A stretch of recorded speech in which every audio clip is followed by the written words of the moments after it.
Hello, Star Trek fans. What's up? I'm making this video because I just got a comment that I responded to, and it really triggered a big thing in me, or a response in me. The Captain 6730 in one of my videos said that he was talking about my Beverly Crusher video that I did, and he said, "You made great points in this video. The opening scene of Picard, the fact that she was fighting and she locked her kid in the closet. Now, if intruders broke into my house, I don't think I'd have my 22-year-old son locked in a room where he was trapped. I would think I would ask him to help me." But this made me think, that's how paranoid Beverly is of losing another boy, another son, another child. Because Beverly lost Wesley. As she says, "I lost my son to the stars, and I didn't want to lose another one." And that's why she hid from Picard and ran away and everything. And, honestly, that is a motivation I could see changing her behavior, because none of us really believe that Beverly would ever just leave everybody like that. Seems out of character, and it was hard to believe. It was the hardest thing to believe about Picard season 3, I think, was that Beverly would just leave and cut everybody off and hide and whatever else. But also, why would she do all those like space missions and medical rescue missions with her son if she was worried about him getting hurt? Why wouldn't you retire to a planet where things were nice and safe and whatever? You could be a doctor on the planet or something. So that would have been better to me, but whatever. That aside, she was really paranoid about losing another child because, as she said, she lost Wesley. And Wesley is the biggest sad regret I have about Picard season 3. I mean, I'm 40 years old, but when Star Trek The Next Generation debuted, I was a 4-year-old kid. And I grew up watching Star Trek The Next Generation, and I grew up really liking Wesley.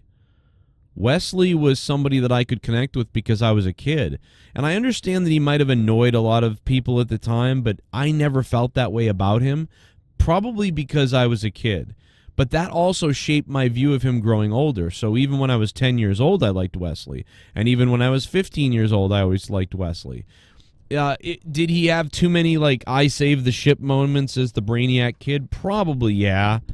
But, again, it's hard for me to hate it because I was a young kid, so I liked it. I was the target demographic for that, and Gene Roddenberry knew that. And and he also saw himself in Wesley and everything. So, but it's really sad to me because Wesley played such a big part of the show. And the show kind of like discarded Wesley, like, okay, we're going to move on from you now because people didn't really like you that much and we can't think of what to do. We'll just get you out of here. Come back every once in a while and that's it. And then he never got any really thing to do in the movies at all. And then here it was like, well, Wesley's gone. And he never came back, and I lost my kid. And you're telling me that Wesley just left everybody behind, left Captain Picard behind, left his mother behind to be the traveler and whatever else. And it's just, it's depressing because I care about the character. I am surprised that Terry Matalas didn't do something with him. And I know that he popped up in the second season, but who cares? Terry Matalas threw everything out the window with the second season kind of anyway, so you might as well have brought Wesley back. And I really wish they'd brought Wesley back and, he had a moment to meet his brother and meet his mother again and say, "I've been off doing so many things, and this is the time that it was safe for me to come back." And, Beverly could have said, "Well, what do you mean safe for you to come back? Like, you could have come back years ago, And Wesley could have said, well, if I had come back at any point sooner, it would have interfered with things in a way that would be detrimental to everybody, so I had to stay away. I didn't want to, but I had to. And there's so many things that I know about and I've found out about that you wouldn't believe, and I want to tell you about some of them and the places I've been and everything. And it would have been nice if it had a little moment like that at the end of Picard season 3, because I am shocked that nobody thought, like, hey man, let's let's tie up Wesley as well. And maybe it's because Will Wheaton is a crotch-sniffing weirdo. I don't know. I mean, I love Wesley. I love the character Wesley. I really like Wesley. And I like Will Wheaton in some ways, even though I think he's a psycho. I think Will Wheaton's kind of a crazy, woke, psycho person who's so hurt and so self-hating that he's a dangerous type of person politically and very bizarre. But yet I still like Will Wheaton in a way. It's weird, and I wish I could give him a big hug, because my father died when I was 8 years old, and so I grew up watching Wesley, and then in season 6 of Star Trek, my father died, and he never got to see the rest of Star Trek with me. And I'd been watching this story of Wesley growing up with just him and his mother since I was a little kid. And now I was living just me and my mother, although my father died at 8. Wesley's, I think, was 5. But you know what I mean? It was like this. I suddenly really identified with the character now. And a lot of my experience, I was kind of not prepared for, but I had seen that experience in a TV show, and I was living that experience. So I think it didn't prepare me, but it kind of it did a little bit. Told me that this happens to people. They lose parents. It's normal for that to happen. It's not normal, but it is normal. And I think it helped me. So anyway, the bottom line though is I like Wesley. I really do. And I didn't find him obnoxious and like many people did. I liked Wesley, and it's probably because I'm younger, and I wish that they had some kind of closure, and there really never will be closure. The only closure I have is, well, he went off to be a traveler in a magical place, and no one really ever heard from him again. And I really hate, the more I say that out loud, the more I hate that we didn't get some kind of a nod to Wesley in Picard Season 3. It's actually kind of making me angry. But I'm not going to complain, because Terry Matalas, and they did so much great stuff. They did so many great things and so much great stuff. But that is the one regret that I have from that series, is if I could go back in time with a time machine, I would go back and I would beg Terry Matalas 4 years ago, to please have a closure moment with Wesley, and maybe even make him come back. But I guess we won't ever know, really. I mean, he came back in Picard Season 2 and said, hey, he showed up for somebody and said, come travel with me. You're a traveler too. It was so stupid. That's not the ending I want for him. So I'm kind of mad, but that's it. That's the only thing that didn't get tied up ever. And it kind of did, in a way. You can just imagine he's out doing magical things somewhere, and that's it. And I guess that's what I have to do, and that's what we all have to do, and that's it. I'm babbling on, but it's a missed opportunity. Anyway, what do you guys think about Wesley and how he could have come back and been wrapped up in Picard Season 3, or maybe in the future? Maybe they'll still do it. Maybe they can have an episode where Beverly is working at Starfleet Medical and something happens on Earth, and maybe they could do that. Maybe they could have an episode of Star Trek Legacy Loose Ends, or Star Trek Loose Ends. And it's a scene with Beverly and Wesley, and there's a scene with Picard and Janeway, and there's a scene with Tuvok and Seven of Nine, and a scene with whatever. And it's unlike any Star Trek we've seen before. It's literally just a 30-minute, 45-minute, or 1-hour episode where all these different people that we like are having conversations with each other about an upcoming ceremony for Starfleet. And so the show opens up with, the show opens up with Data and Geordi on a holodeck doing Sherlock Holmes stuff.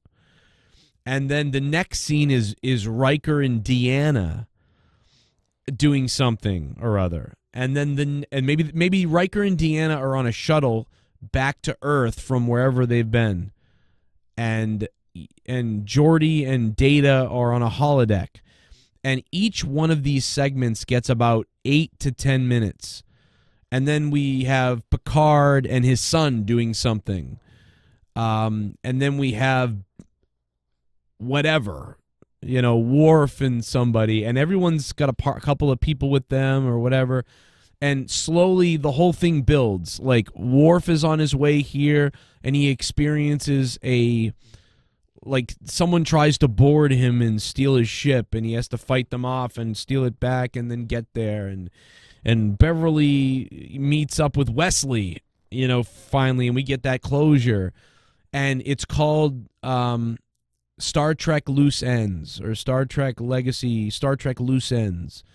And it's just an episode. It's just a fun episode of everybody is where they're at the moment, trying to get to this reunion, or not reunion, but commemorative something at Starfleet headquarters or Starfleet Academy or something. And all these mini stories are woven in. And we go back to everybody one more time, maybe, right? Data and Geordi head off the holodeck at the beginning. Okay, you going to the thing? Yeah, I'm going to the thing. We're all going to the thing. I heard everybody's going to be there. I heard even Worf was coming out, And then they cut to Worf, and Data and Geordi are on their way there. And, Janeway and Picard are having tea and coffee together, talking about whatever. And then, Seven of Nine and Tuvok show up, and maybe more people show up that, like Chakotay or somebody, and there can be a little meeting with them, and they're talking about things. And it's just all this normal, none of it's like space battle. It's just these relationships and people talking, and we're getting exposition and learning about stuff. And then it all ends with a speech at Starfleet Academy. And, they're saying something to the group of kids and cadets and whatever, and you're about to go out to space, full-time for the first time on your respective voyages. May the flight of whatever behind you. And we just zoom in on all these different kids and cadets and graduating, and they throw their hats up at the end, and the credits play. Dun, dun, dun, dun, dun, dun, dun. And that's it. It's literally just a 1-hour special episode of these just moments with everybody. We're these fun little moments. We get kind of 10 to 15 minutes with everybody on their, with whatever they're doing, and then their quick little journey to the event, and then all leading to the event, and maybe something better and more happens. I don't know. But I like what I'm saying. And it's a one-off. It's a one-off. And I know that Legacy ended perfectly, and I know that Picard Season 3 ended perfectly, and honestly, never see these characters again would be great, and they went out with a bang beautifully. But I think a little episode like I'm talking about wouldn't hurt that, because you can go back and watch that just fine, and this wouldn't hurt it. It would almost be like these extra scenes that you're getting to see built into this, just little short story. And it wouldn't hurt anything, because it wouldn't be any major character, changes or massive things that happen, or anything like that. It's nothing like most Star Treks or anything we've seen in Star Trek. It's more like kind of an episode of a show, with this payoff being them sending Starfleet cadets off. And it'd be cool if we could get that, and maybe they could launch a show with that, or even if they don't, whatever. But I think that would be a good way if they were going to launch a new show, if they decided, hey, let's do Starfleet Legacy or Star Trek Legacy, or let's not say forget Legacy, and let's do a continuation of Star Trek, but it's going to be set 50 years in the future. Well, or it's going to be set 5 years in the future after whatever. It would be cool if that was like a bridge to that, And, and maybe if they knew they were doing a show called Star Trek, Star Trek whatever, like the name of the ship, Star Trek Voyager 2 or Star Trek, whatever it's called, Star Trek not Enterprise, but whatever the next Star Trek's going to be called. They could call that ship out last, and they could say, and you're in for a real long mission. You're in for a real treat because it's a 7-year mission, And so I don't know, something like that bridges the gap to the next show, maybe. And but even if they didn't do anything with it and they weren't launching anything new or whatever, just a fun little episode like that, I'd love to see it. And I like all the things I just came up with. Maybe I'll write it, and then I'll suggest it. But I think Star Trek might be going away for a long time. I'll see you guys in the next video. I've blabbered on enough, and I really have been blabbering. I'll catch you later. Star Trek Late Night. Leave your comments down below. Otherwise, watch these videos that are popping up next. More to come. If you want to keep watching my channel, enjoy it.